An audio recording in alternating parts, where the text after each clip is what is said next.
Elinor heard her mother wanting to know what was going on. She sounded wide awake, no doubt wrenched into full consciousness by the roar of the plane. A second later, there were footsteps on the landing, and Rachel appeared, leaning over the banisters. "You can come up now." She was speaking to Alex, who grimaced and put down his glass. Elinor smiled, tried to look encouraging. She wondered what it was like to be Alex, to have seen so many men his own age and even younger killed, and then to come back into this other world where an old woman dying in her own bed, surrounded by people who loved her, was treated as a tragedy.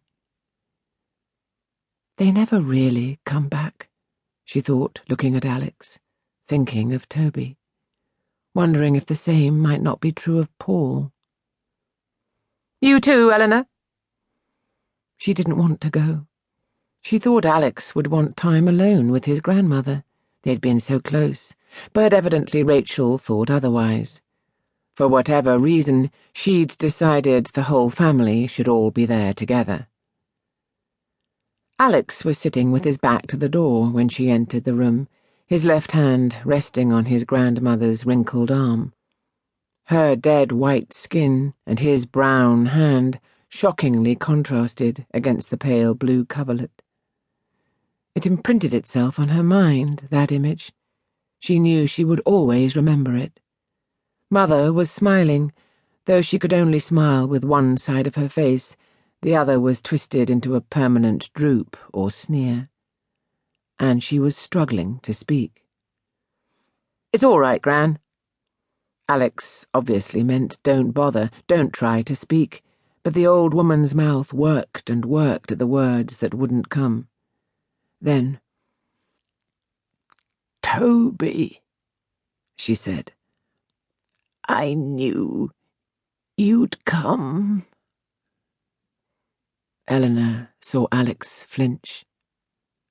Rachel, who was standing on the other side of the bed, leant forward as if to protect her son. Too late for that, Elinor thought. You should have been doing that years ago. Shortly afterwards, Mother drifted off to sleep again. She seemed contented, happy even. They listened to her breathing, waiting, and perhaps some of them longing for a change in the rhythm. But though the gaps between one breath and the next seemed sometimes impossibly long, her chest still rose and fell with the same remorseless regularity. This might go on for days. "I can't bear it," Elinor thought. And then, "Don't be stupid. Of course you can." In the end, the prolonged silence became too revealing. "I'll get Nurse Wiggins," Elinor said. She didn't know what Nurse Wiggins could do, but she felt the family atmosphere needed diluting. She ran quickly upstairs and tapped on the door at the end of the corridor. Nurse Wiggins appeared, bleary-eyed from lack of sleep, all that fresh, jolly hardness gone. "Yes, of course I'll come." She stifled a yawn, then yawned again. Moist, pink, cat-like interior, huge tonsils. Beginning to relax slightly, Elinor went first to her own room to splash her face with tepid water. No water was really cold this summer. Was tempted to lie down for half an hour, but decided she ought to go downstairs. When she reached the bottom step, she saw Alex and Rachel standing under Toby's portrait in the hall.